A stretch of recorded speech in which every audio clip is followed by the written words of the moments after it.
The dining room was packed, 40 guests mingling, eating appetizers, drinking wine.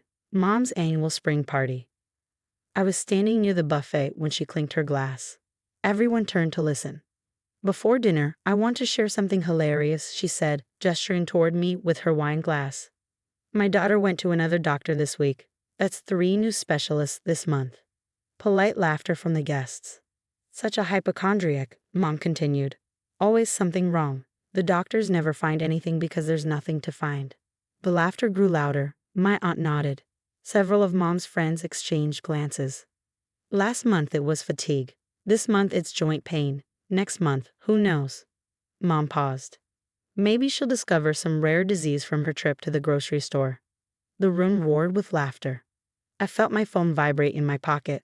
I pulled it out while Mom continued her routine about my supposed medical dramatics.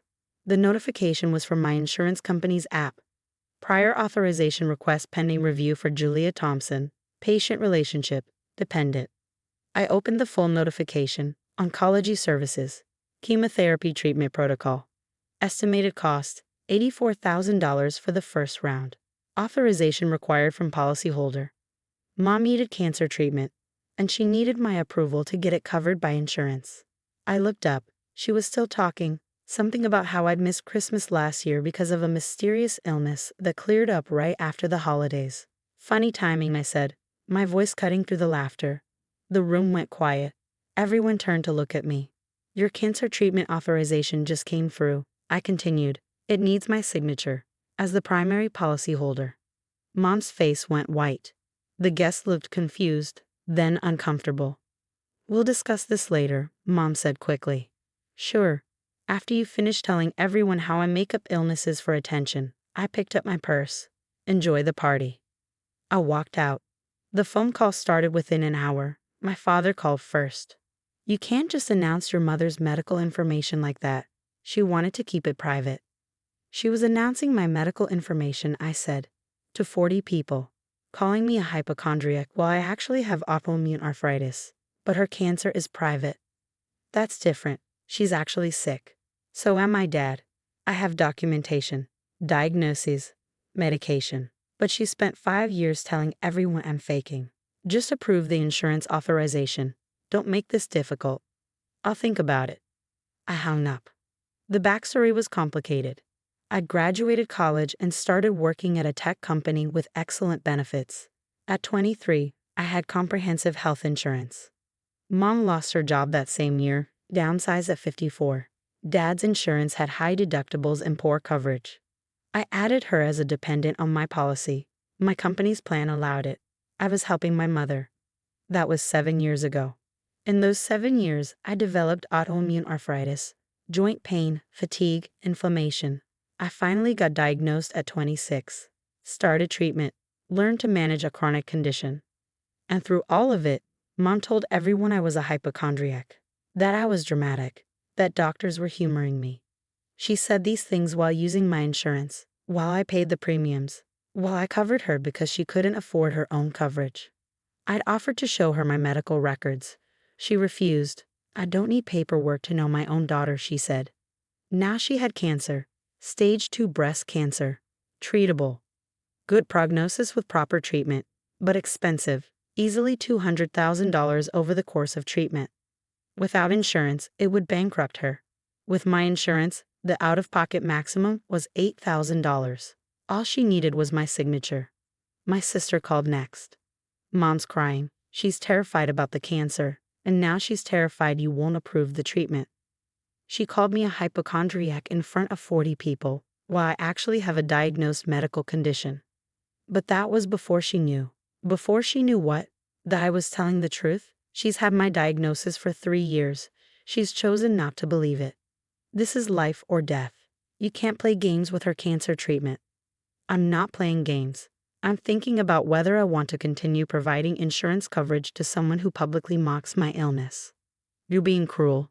"She's been cruel for 5 years. I'm being thoughtful." I ended the call. That evening, I reviewed my insurance policy documents, read through the dependent coverage terms, looked at the authorization requirements for major treatments. As the primary policyholder, I had to approve any treatment over $50,000 for dependents. It was a cost control measure by the insurance company. For my own treatments, I could authorize automatically. For dependents, I had review and approval rights. I'd never paid attention to this clause before, never needed to. I also reviewed the process for removing a dependent from coverage. 60 days notice required, or immediate removal in cases of divorce, the dependent gaining other coverage, or no longer meeting eligibility requirements. Mom still met the eligibility requirements. She was my parent, under 65, with no other available coverage. I had the power to keep her on my insurance or remove her. I had the power to approve her treatment authorizations or deny them. For 5 years, I'd had autoimmune arthritis. I'd been in pain, exhausted, struggling to work through flares. Using the same insurance policy to see specialists, get treatments, manage my condition, and Mom had called me a hypochondriac, had made jokes at parties, had rolled her eyes when I canceled plans due to pain, had told extended family I was overdramatic. My phone rang again. Mom, this time, I answered. Please, she said, no preamble. Please approve the authorization. I'm scared. The oncologist wants to start treatment next week. Every delay reduces the effectiveness. When did you find out about the cancer? 6 weeks ago. I had the biopsy a month ago. Got the diagnosis 3 weeks ago. And you didn't tell me? I was processing it. I wasn't ready to tell the family yet. But you were ready to call me a hypochondriac at your party while you were dealing with a cancer diagnosis? Silence. Mom, I have autoimmune arthritis. It's documented by 3 different rheumatologists. I have elevated inflammatory markers, positive antibody tests, and visible joint damage on scans. I'm on immunosuppressant medication. This isn't in my head. I know. Do you? Because you just told 40 people I make up illnesses. You called me a hypochondriac. I was nervous. I was trying to seem normal, to have a normal party, while dealing with a cancer diagnosis. I wasn't thinking. You weren't thinking about me, about my actual medical condition, about the fact that I was standing there with a real illness while you mocked me for faking. I'm sorry. Are you sorry, or do you need my insurance approval? Both. Please, I'll apologize publicly if you want. I'll tell everyone I was wrong, just please approve the treatment. I'll think about it, I said, and hung up. I spent 2 days thinking about it. I read articles about cancer treatment delays, researched breast cancer prognosis, looked at survival rates with and without proper treatment. I also read articles about chronic illness and family support, about medical gaslighting and the psychological impact of having your illness dismissed by the people who should believe you most. My father showed up at my apartment on the 3rd day. The doorman called up. Let him come up, I said. Dad looked exhausted. Your mother is having panic attacks. She's convinced she's going to die. The treatment hasn't been denied. I just haven't approved it yet. The oncologist says every day matters. Then maybe she should have thought about that before calling me a hypochondriac while using my insurance. You're really going to let her die over some comments? They weren't just comments, Dad. For 5 years, every time I was too sick to attend a family event, she told people I was lying. She made me doubt my own reality. She didn't understand. She didn't try to understand. I offered to share my medical records. She refused. She decided I was faking. But this is different. This is cancer. It's different because you all believe her. When I said I was sick, you didn't believe me. Dad sat down. What do you want?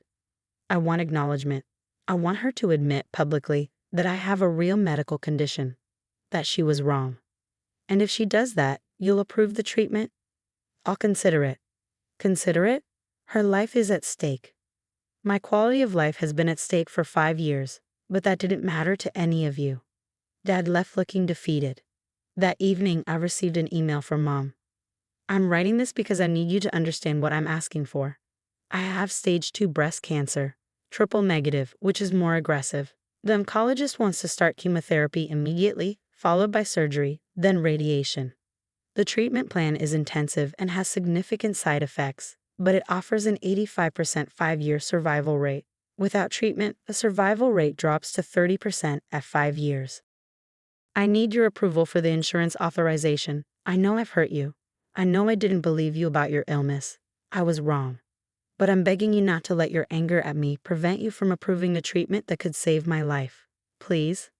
I read the email 3 times. Then I drafted a response. Mom, you say you know you hurt me, but I don't think you understand the depth of it. For 5 years, I've been in pain, real, documented, medically confirmed pain. I've had days where I couldn't open jars or button my shirt because my fingers hurt so badly. I've had weeks where I was exhausted beyond anything I'd ever felt before. I've had to learn to manage a chronic illness that will never go away. And through all of that, you told people I was faking. You made jokes.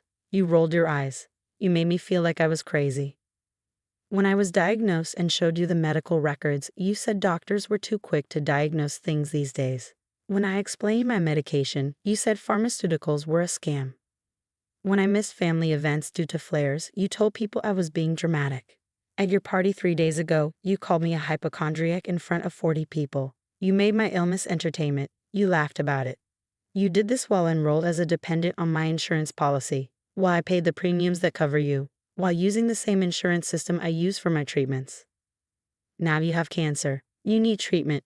You need insurance approval. And suddenly, medical conditions are real. Suddenly, illness is serious. Suddenly, doctors are trustworthy. The difference is that people believe you. I'm going to approve your treatment authorization, not because you deserve my help, but because I'm not willing to let someone die, even if they've been cruel to me. But I'm also removing you from my insurance policy effective 60 days from now. That gives you 2 months to find alternative coverage, dad's insurance, a marketplace plan, whatever you can afford. Your cancer treatment will be covered through this initial authorization and any follow-up treatments within the 60-day window. After that, you're on your own. And I want you to send an email to everyone who was at that party explaining that I have a real medical condition, that you were wrong to call me a hypochondriac, that you apologize for dismissing my illness. If you don't send that email within 1 week, I'll reverse my approval of the authorization and accelerate your removal from my policy. Those are my terms. I sent the email, then logged into my insurance portal and approved the oncology authorization. Mom's chemotherapy was scheduled to begin in 5 days. Then I submitted the dependent removal form, effective date, 60 days from today. Mom's response came within an hour. Thank you. I'll send the email tomorrow. The email went out the next day to everyone on her party list. I need to apologize for something I said at my recent party. I called my daughter a hypochondriac and made jokes about her medical conditions. I was completely wrong. My daughter has autoimmune arthritis, a serious chronic condition. She's been diagnosed by multiple specialists and managing this for 5 years. I didn't believe her. I dismissed her symptoms. I mocked her illness. I was wrong, and I'm sorry. She's shown me more grace than I deserve by approving my cancer treatment through her insurance. I'm grateful and ashamed that it took my own illness to make me understand. Mom started chemotherapy the following week. I didn't visit, didn't call, sent 1 text. Hope treatment goes well. 60 days after I submitted the removal form, Mom's coverage on my policy ended. Dad had scrambled to get her on his insurance, upgrading his plan despite the cost. Her treatment would continue, but on their dime now. 2 months later, I got a handwritten letter from her. The surgery went well. They got clear margins. The prognosis is good. I'm starting radiation next month. I wanted to thank you for approving the initial treatment. It saved my life, literally. I also wanted you to know that I understand why you removed me from your insurance. I don't blame you. I used your generosity while treating you terribly. I hope someday you can forgive me. But I understand if you can't. I'm learning what it's like to be sick, to be scared, to need help. I'm learning that I should have listened when you tried to tell me. I'm sorry it took my own illness to teach me that lesson. I kept the letter but didn't respond. My arthritis is still here, still managed with medication, still causing pain on bad days.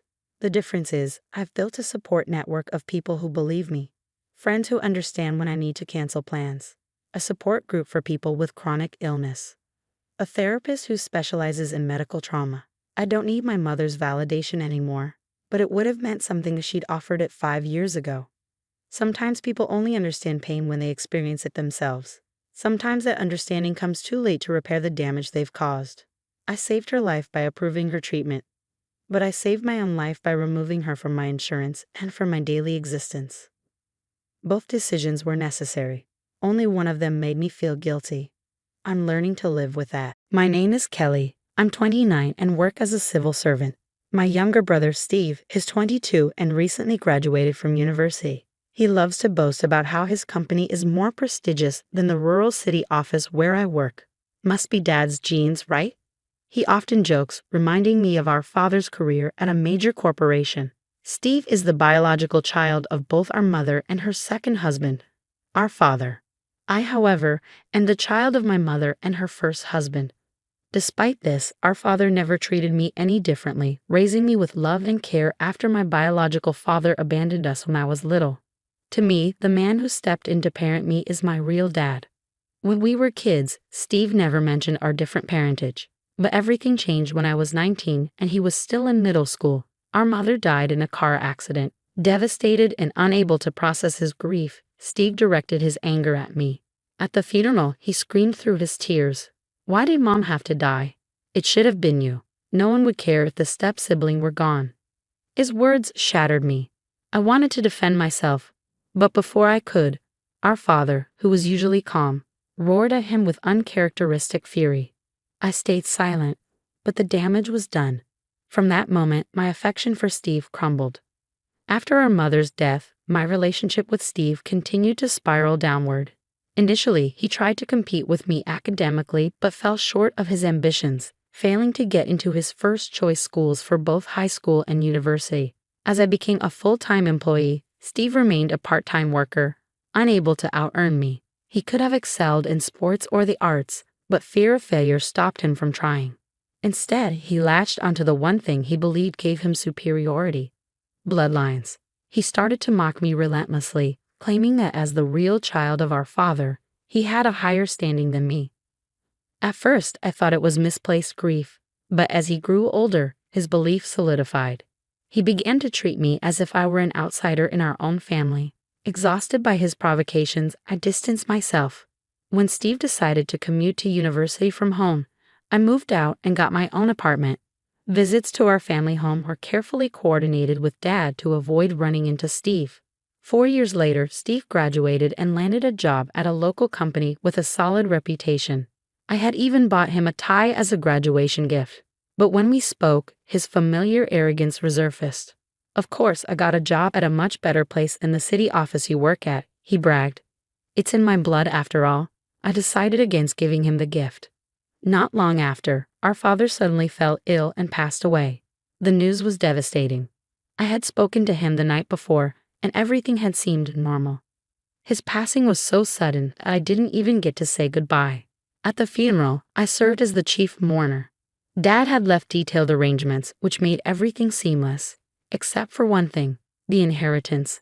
I knew this would lead to conflict.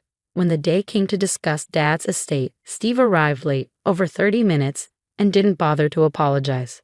As soon as he sat down, he delivered his declaration. "The inheritance? Well, I'm the real child, so I'll take it all," he said with a smirk. "You're just a stepchild. Isn't it greedy for an outsider to claim what isn't theirs?" He laughed, continuing to go on about being Dad's real child, as if that somehow justified monopolizing everything. I was so exhausted from dealing with Steve all my life that I decided to end things once and for all. At the meeting about the inheritance, I put forward a condition. "I'll renounce my claim to Dad's inheritance," I said firmly. "In return, you must never contact me for the rest of your life, no matter what." Steve leaned back in his chair, smirking. "Are you stupid? Like I ever want to contact you. Don't expect anything from me later. Just disappear." His smugness was infuriating, but I refused to let it show. Instead, I stood up disgusted. As I walked away, I couldn't help but remember how sweet and innocent Steve had been as a child, a sharp contrast to the man he'd become. The next day, I visited a lawyer to begin the legal process of renouncing my claim. "Kelly, you mentioned you don't have inheritance rights because you're a stepchild," the lawyer said, reviewing my documents. I interrupted him. "Actually, Dad officially adopted me after marrying my mother. Legally, I do have the right to inherit his property, but I've made up my mind. I don't want anything." The lawyer nodded, though he seemed puzzled. It was true that Dad had adopted me, making us parent and child in every sense except biology. I knew the full extent of Dad's estate from the legal investigations, but I wanted freedom from the complications of being labeled a stepchild or a legitimate child. I just wanted to leave it all behind. A month later, the lawyer informed me that the court had finalized my renunciation. With a mix of relief and dread, I called Steve to let him know. "It's done," I said. "I've renounced my claim to the inheritance. By the way, Shut up." Steve cut me off, yelling. "I get it. Stop acting like you're my real sister. Don't contact me again." The line went dead before I could say anything else. I sighed, knowing that Steve's arrogance would only lead him to trouble. 3 months later, my phone started buzzing with calls and emails from Steve. I ignored them at first, but his persistence wore me down. Reluctantly, I answered one of his calls. "Kelly," he said, his voice strained. I need to borrow some money." "What?" I asked, taken aback. "Dad had debts, big ones. I've already used up his savings, but it's not enough. I can't keep up with the repayments." I frowned. "That doesn't make sense. Dad's debts weren't unmanageable. What happened to all the savings?" Steve snapped. "Did you know about this? Did you push the debt onto me? You're just jealous of me, the legitimate child." I laughed bitterly. "Jealous? Of what? You're the one who hung up on me when I tried to explain Dad's financial situation. You blocked my calls and ignored me, until now when you need something." The truth was, I had learned about Dad's debts during the renunciation process. While they were significant, they were manageable with careful planning. Steve's poor decisions had made things worse. But he refused to take responsibility. "You're not my sister anyway," I said. "Go talk to the mortgage lender or the lawyer. I'm just an outsider, remember." "Don't sweat the small stuff," he replied, his voice dripping with entitlement. "I'm treating you like a sister even though you're just a stepchild. Be happy about it. Now come on, Kelly, give me some money." Anger surged through me. I hung up, blocked his number, and even got a new phone to avoid his harassment. But Steve didn't stop. One day, he started showing up at my workplace. Gone was the smug arrogance. He now looked genuinely distressed. He would visit during lunch breaks, sneaking out from his job. On days he didn't come, he called incessantly, disrupting my work. I explained the situation to my boss, who moved me to a different position. But Steve found ways around it. He began waiting for me after hours, leering outside the office until I left.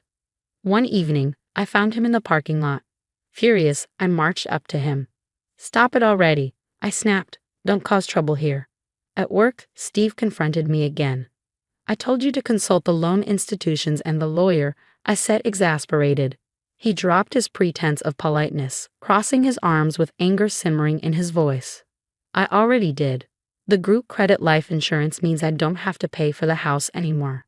As for the car, there's $5,000 left, but I negotiated to lower the monthly repayments and keep it. So yeah, I handled it." "Then you're not struggling to live," I replied sharply. "Dad only had those 2 loans. What are you begging me for money for?" Steve's demeanor changed. His anger softened, and he looked around nervously. Finally, he began to speak, though reluctantly. "Actually, Dad had quite a bit of savings," he admitted. "I spent it on things, but I went over budget. Then I borrowed money from a friend, but now I can't pay it back. That guy's been going around saying I scammed him. Now I can't borrow from anyone else. If I can't get money from friends, I'll have to go to predatory lenders. Then I'll have to repay those loans with even more borrowed money. I can't make ends meet." His explanation was convoluted, but the core of the problem was clear. He was stuck in a cycle of debt. "So you're borrowing money to repay other debts, and now you've run out of options," I said, summarizing. "Yeah, that's it," Steve said with a hint of desperation. Then he held out his hand toward me. "If you pay, it'll all be over. So Kelly, give me $88,000. I slapped his hand away, glaring at him. "There's no way I'm paying," I snapped. "This is entirely your fault for overspending and then resorting to loan sharks." Steve glared back at me, rubbing his hand. "Why can't you help me out when I'm asking nicely? Is it because we're only half-blood related? You stepchildren are really the worst, so unpleasant." I ignored his insult, got into my car, and started the engine. Steve grabbed at the door in desperation, but I shoved his hand away. "You promised not to contact me in exchange for monopolizing the inheritance. And yet here you are, breaking promises, begging for money, and being rude on top of it all. I don't have a single penny for you. If you come near me again, I'll call the police." "Kelly, please," he cried, but I didn't look back. I stepped on the accelerator and drove away. Despite my warning, Steve didn't stop. He began lingering at the city hall where I worked, pestering staff and calling various departments. While he didn't cause a scene, his persistence made him infamous among the employees. Reporting him was difficult because his behavior, though disruptive, wasn't overtly threatening. To escape his harassment, I took action. "Kelly doesn't work here anymore," a staff member told him one day. "What, she quit?" Steve exclaimed, frantic. "How much severance pay did she get?" His desperation grew as he realized he couldn't track me down. With personal information like addresses and contact details strictly protected, there was no way for him to find out where I'd gone. Unable to gather the money he owed by the repayment deadline, Steve fell deeper into debt. Eventually, he faced wage garnishment and was forced to live modestly. The arrogant brother who used to strut around was gone, replaced by someone humbled by his own mistakes. As for me, I hadn't actually quit my job. The city where I worked had been formed by merging several smaller towns, and the old town hall buildings now function as branch offices. I'd explained the situation to the personnel department and requested a transfer. They assigned me to a remote branch in the mountains, far from Steve's reach. Initially, I planned to return to my former department once the issue was resolved. But over time, I grew to love the work in the mountain branch.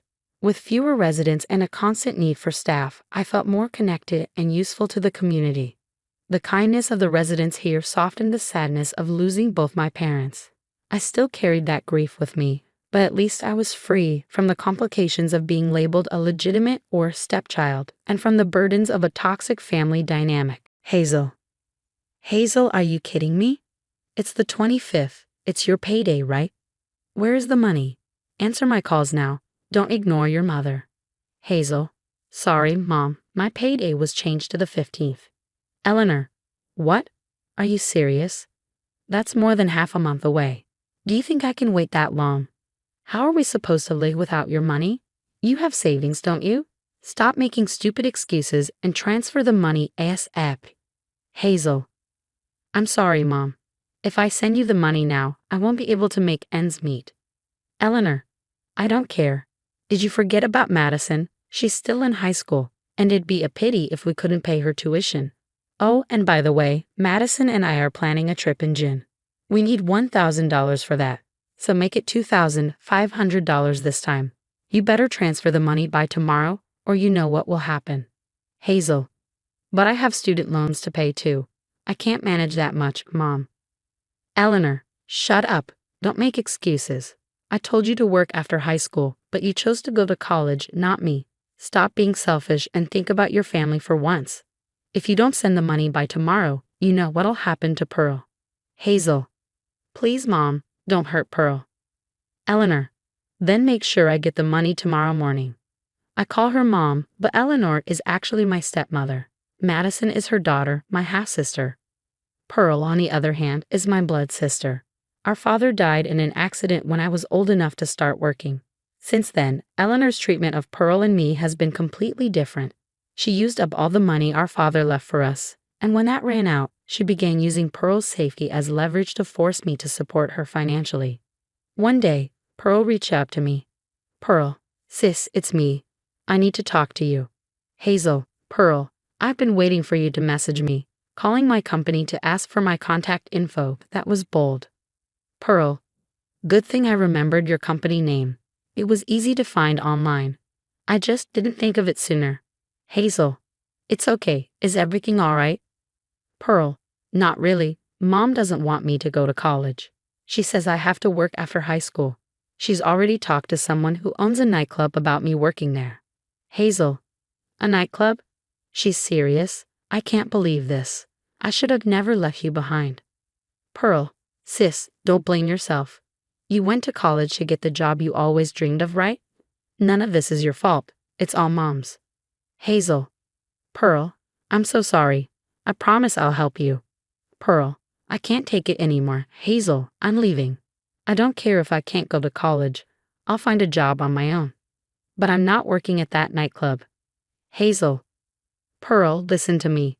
We'll figure this out. I'm coming to your graduation ceremony, and when I do, we'll leave together. No one needs to know. Pearl.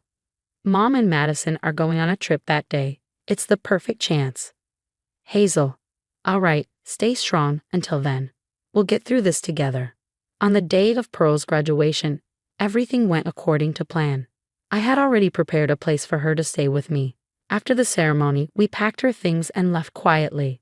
The next day, Eleanor called. Eleanor. Hazel. It's the 16th. You got paid, didn't you? Where's the money? Answer me, you ungrateful brat. Hazel. Excuse me, Eleanor. Eleanor. What'd you just call me? I'm your mother. Hazel. First of all, I don't consider you my mother. Eleanor. Oh, so that's how you want to act. I should give Pearl a few bruises to teach you a lesson. Hazel. Go ahead and try, except Pearl isn't there anymore. I took her after the graduation ceremony. She's safe now. Eleanor. What? Bring her back now. She's supposed to start work tomorrow. Hazel. No, Pearl is going to college, Eleanor. We've been talking about her dream school for a long time, and I'll make sure she gets there. Eleanor. How dare you? Hazel. Enough. You've manipulated us for long enough. Hazel. Anyways, it's none of your business, Eleanor. Stop talking nonsense. Eleanor. You should be the one to stop talking nonsense. Excuse me? Hazel.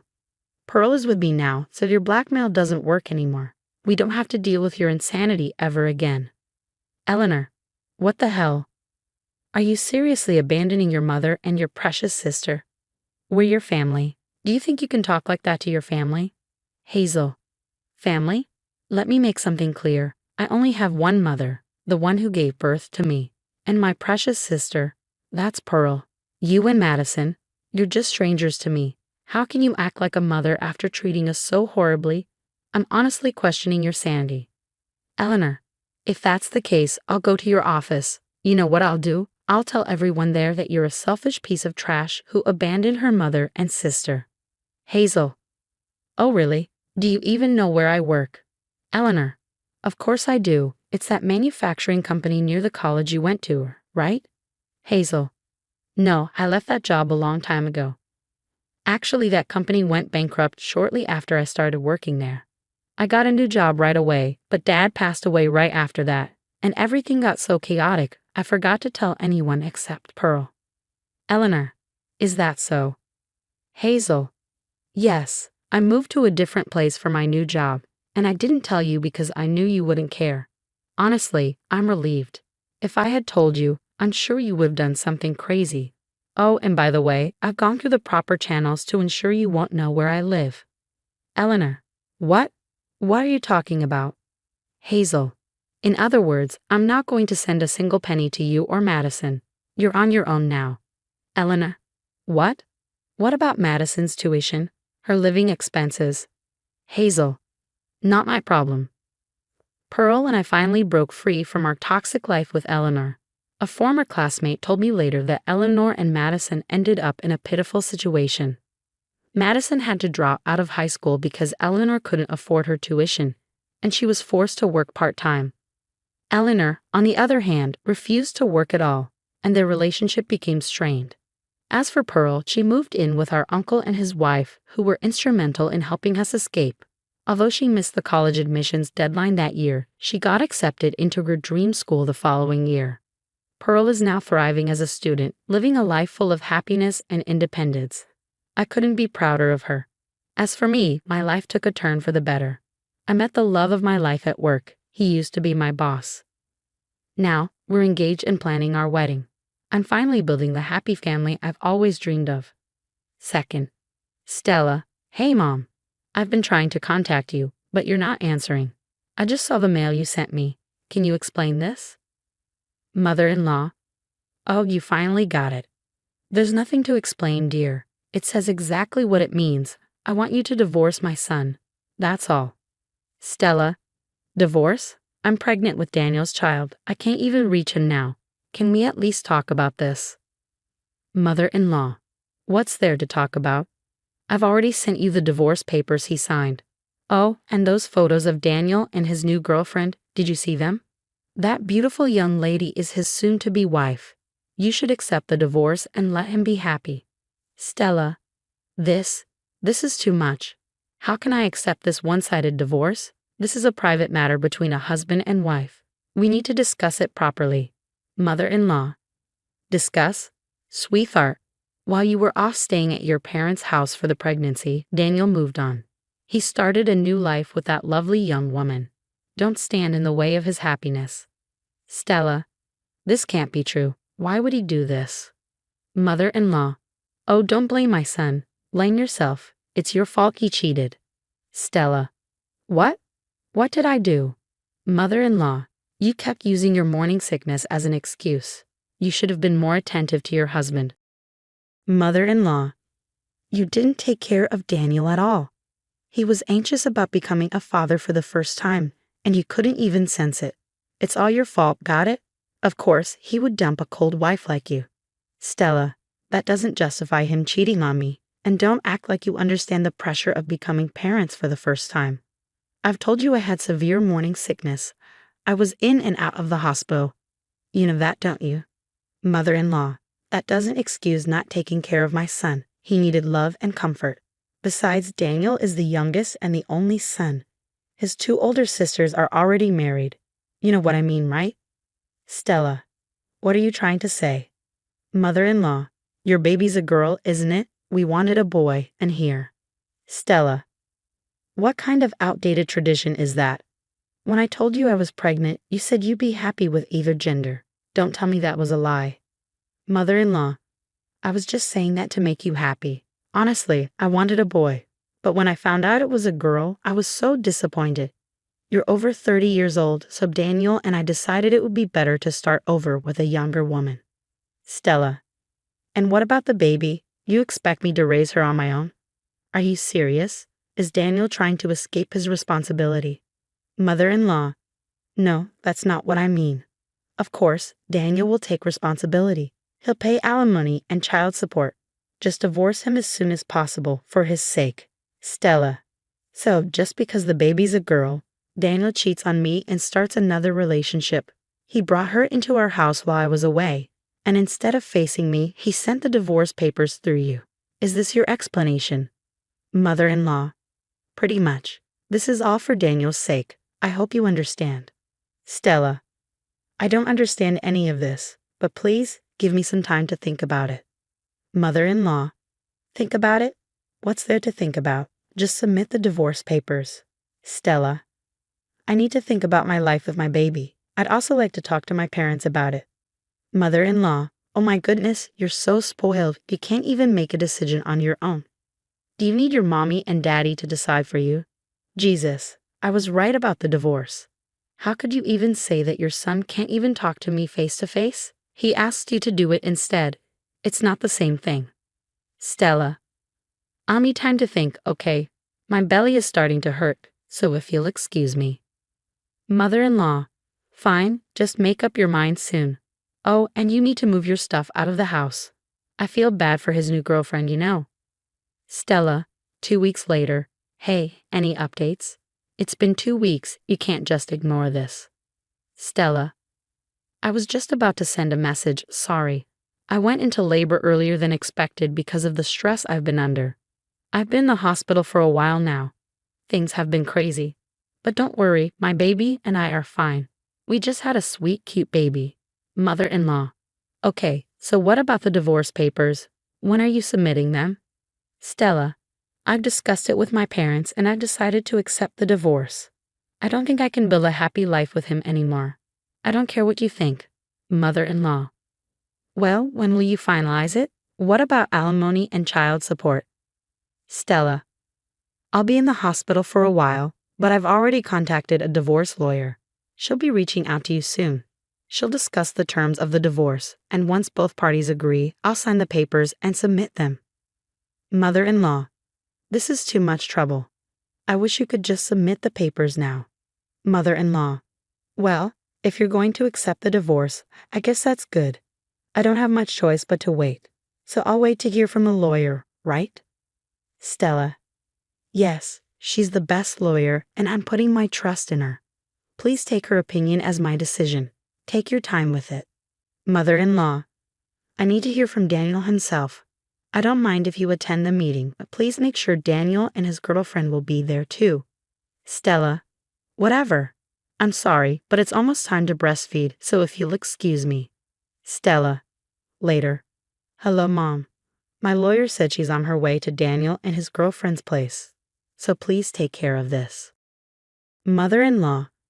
I didn't get any message from the lawyer. Well, okay, I'll take care of it. I just want this divorce over with so the new wife can have a baby boy to be our heir. Stella. Actually, I've asked your daughter to represent me. Mother-in-law. What? Why would you do that? I remember your eldest daughter was a lawyer, but why her? Stella. When I was looking for a lawyer, I remembered your eldest daughter. She was kind enough to give me advice. She's agreed to take my case despite her busy schedule. I'm grateful.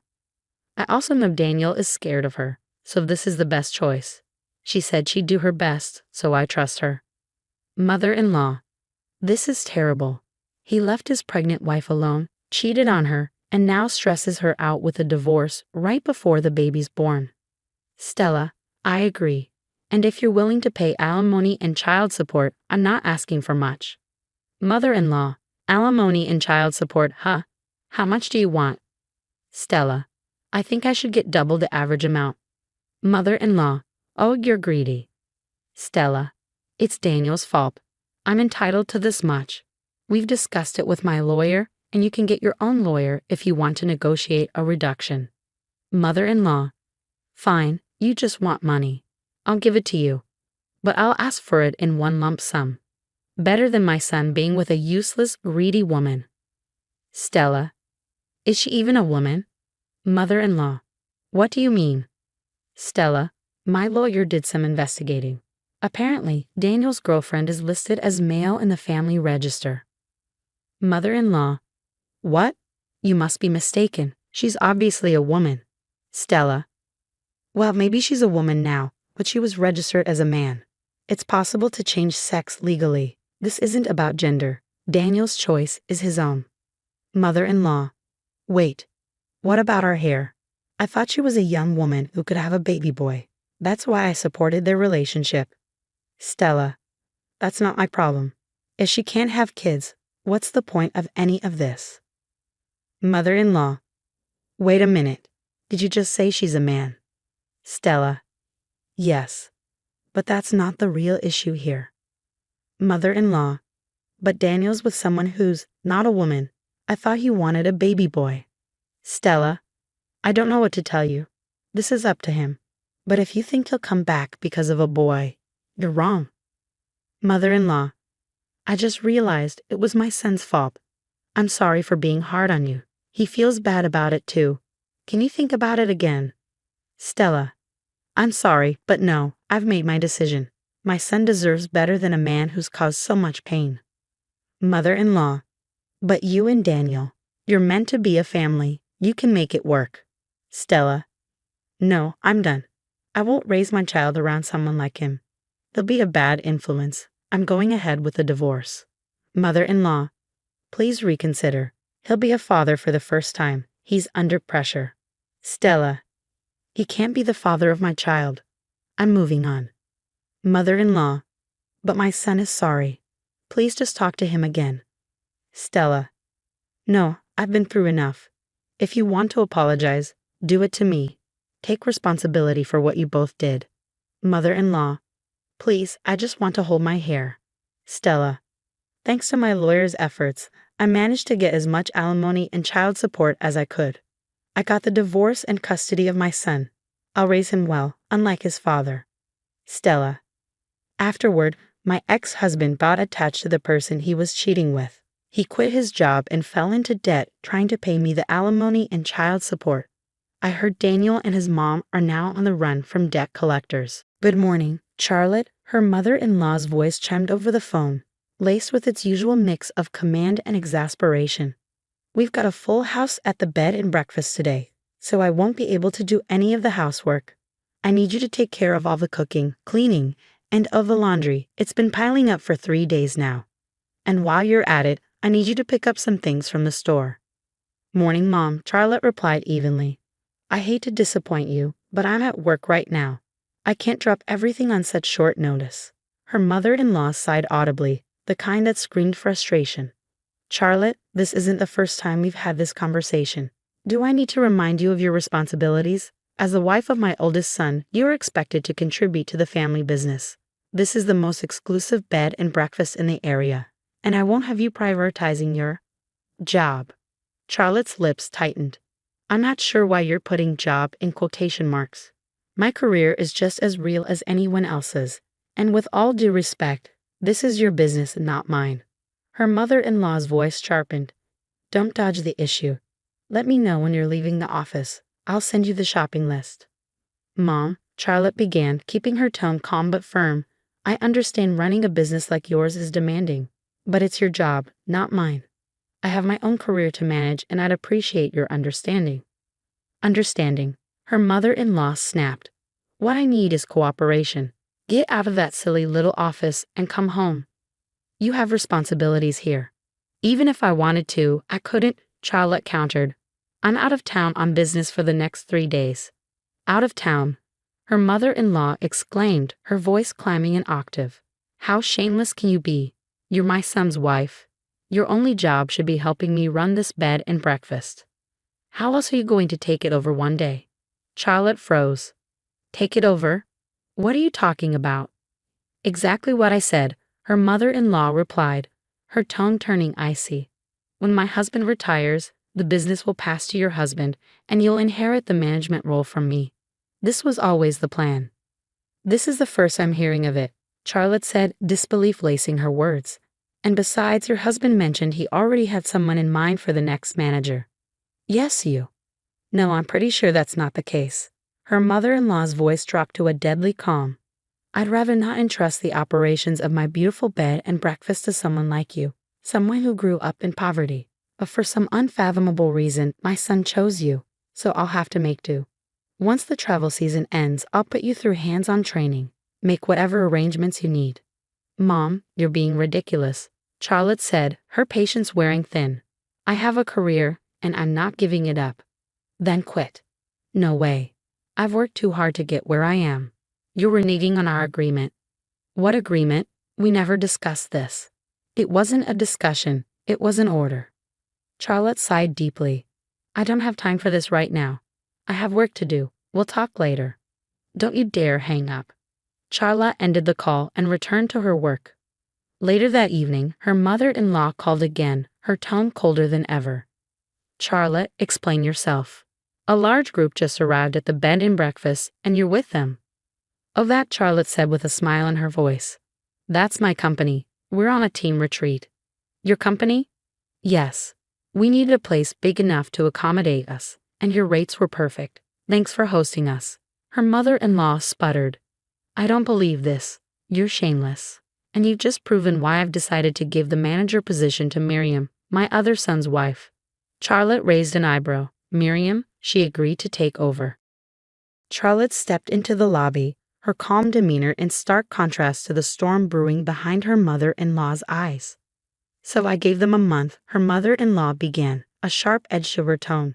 After that, Miriam will start the training program I was preparing for you. Charlotte raised an eyebrow. She really agreed to that. I don't mean to sound doubtful, but from what I know of Miriam, becoming the next property manager doesn't exactly seem like her thing. Her mother-in-law scoffed, her voice dripping with derision. Oh, Charlotte, how pathetic. After all your protesting, now you're coming to me, begging to be taken back. Charlotte folded her arms, her expression unflinching. I'm not crying, and I'm certainly not begging, but I do find a sudden change in plans interesting. Did you really think, her mother-in-law sneered, that someone as unsophisticated as you, with your troubled upbringing, could ever manage a property as luxurious as this, bringing your little group here for an employee vacation? You were just trying to impress me, weren't you? Hoping I'd see you as competent. Charlotte frowned. That's not true at all. It was just a vacation. Well, I've had enough. Her mother-in-law snapped. You're no longer welcome here. Get out. Charlotte blinked, caught off guard. You're kicking me out. I'm here as a paying customer. My employees and I booked this stay in full. The others are welcome to stay, her mother-in-law said coolly. But you? No, I've tried to be gracious to you, despite your background. And this is how you repay me. You're desperate now, trying to crawl back into my good graces. It's disgusting. Charlotte's voice hardened. This is just a vacation, nothing more. Her mother-in-law waved a dismissive hand. Pack your things and leave. Go relax somewhere more suitable. A dive bar, perhaps. You don't belong in a place like this. Charlotte exhaled sharply, her patience finally snapping. Fine. If that's how you feel, then I guess you don't want me as a customer or a consultant. Her mother-in-law froze. What did you say? You heard me, Charlotte said. Your husband asked me to take on a consulting role to help with the bed and breakfast restructuring. But since I'm apparently not welcome here, I'll have to let him know I'm pulling my funding and withdrawing my services. Wait a moment, her mother-in-law stammered, her tone shifting from authoritative to panicked. What do you mean, pulling your funding? And what consultancy? Goodbye, Mom, Charlotte said, turning to leave. Charlotte, wait. The older woman's voice cracked. I had no idea the bed and breakfast was in such a precarious position. Charlotte stopped but didn't turn around. So I take it you finally talked to your husband? Yes, her mother-in-law admitted, the fight draining from her voice. Why didn't you tell me you're the CEO of the consulting firm founded by your grandfather? And about Miriam, she didn't agree to work with me. She quit her job to start her own company. Charlotte turned back, her expression unreadable. I did tell you what I did for a living. You must have forgotten. And yes, Miriam has her own plans, ones that don't involve managing your bed and breakfast. Her mother-in-law's shoulders sagged. Your husband told me the restructuring funds were coming from your family and Miriam's, and that your firm would oversee the new sales strategy. Charlotte gave a small nod. Correct. That's why my employees and I were here, to assess the property and develop a plan. But since you threw me out before I could even settle in, neither goal was accomplished. The older woman's face crumpled. Charlotte, listen, can't we just put this behind us? Forget this little misunderstanding. Please continue with the funding and consulting as planned. Charlotte studied her mother-in-law for a long moment. That's not my decision to make. It's up to your husband. Has he told you anything? Yes, she said hesitantly. He said if you were willing to forgive my behavior, he would proceed with the plan. Charlotte nodded slowly. I see. Then you know where we stand. This is a business matter, and I'll do what's best for my company. Charlotte faced her mother-in-law, whose composure was unraveling rapidly. So I can't give you a firm answer right now, Charlotte said, her tone measured. I'll need to meet with your husband in a professional context to discuss this further. My decision will depend on the outcome of that discussion. Her mother-in-law's voice trembled. We'll agree to your terms, anything you want. Just please, Charlotte, you have to help us. You have to save my beautiful bed and breakfast. A sharp voice interrupted them. Charlotte, what's going on here? Why am I being forced out of my position as property manager? I won't stand for this. Charlotte turned to see the owner herself, red-faced and indignant. Complaining to me won't change anything, Charlotte replied evenly. But you made my resignation a condition of your agreement to provide funding and consulting services. The woman snapped. That means this is your doing. You're responsible. Actually, Charlotte said, holding her ground, it was your husband who first brought up your resignation, not me. What? He told me you've been exceeding your authority, ignoring the official management policies, and treating the establishment like it's your personal playground. And more to the point, you've been discriminating against guests, giving special treatment to wealthier visitors, and alienating regular customers in the process. It's no wonder the business has been sliding toward bankruptcy. That's absurd. I would never. It's all in the customer reviews, Charlotte cut her off.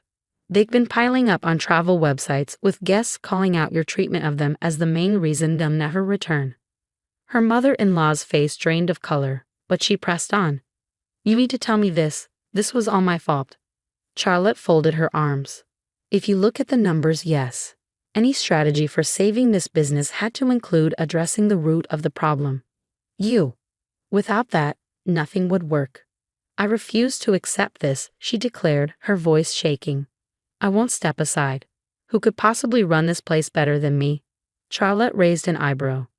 Your husband has been discussing a replacement for quite some time. Lily, your niece, is the perfect candidate. The woman scoffed. Lily, she's strong-headed and won't listen to a word I say. Lily majored in hospitality management, apprenticed at a major hotel chain for 2 years, and has worked here for the past 5 years, Charlotte explained.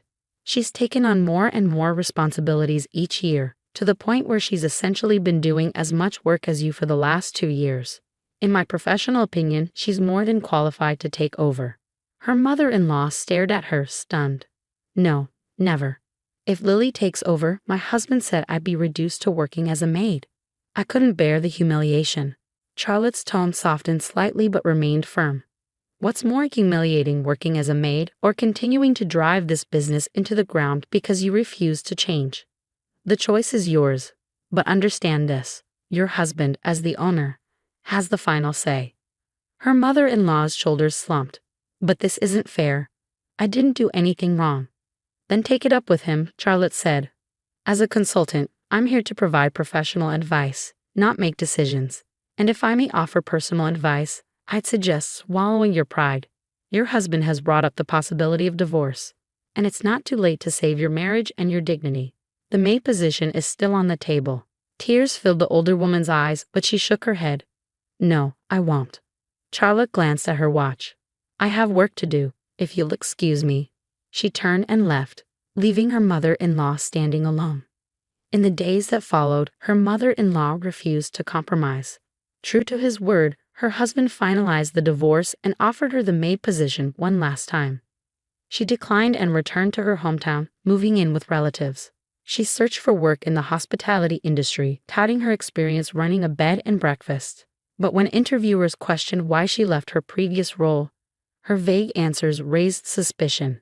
Eventually, she removed the position from her resume entirely and started applying for lower-level jobs, roles she once considered beneath her, but were now her only options.